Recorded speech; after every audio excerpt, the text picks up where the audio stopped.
আমি তোমাকে চেয়েছি বলেই যে মানুষটা আমাকে খুব করে চেয়েছে সে আমাকে পায়নি। আমি তোমার হতে চেয়েছি বলেই কারো এক আকাশ ভালোবাসা দেখেও আমি তার হইনি। আমি তোমার চোখে প্রেম খুঁজেছি বলেই যার চোখ আমার জন্য এত মায়া ছিল তার চোখে আমি চোখ রাখতে পারিনি। আমি তোমার হৃদয়ে ঠাঁই চেয়েছি বলেই যার হৃদয়ে আমার জন্য প্রণয় ছিল তার হৃদয়টা ভেঙেছে।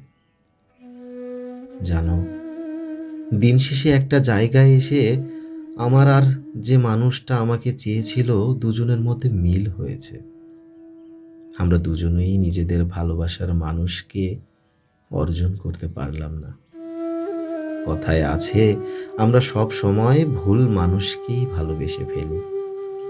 এই কথাটাই বোধহয় আমাদের জীবনে খুব করে সত্যি হয়ে গেল। আমরা সব সময় অপাত্রেই ভালোবাসা দান করে ফেলি। ভুল মানুষের উঠোনে হৃদয়ের বার্তা প্রেরণ করি, যেন ভালোবেসে লেখা চিরকুটগুলো ভুল ডাকবাক্সে পৌঁছে যায়, আর ডাকবাক্সেই পরিত্যক্ত হয়ে পরে যত্নে পাঠানো প্রেমপত্রগুলো। তারপর ভুল মানুষের কাছে আমাদের সঠিক ভালোবাসাগুলো হারিয়ে যায়।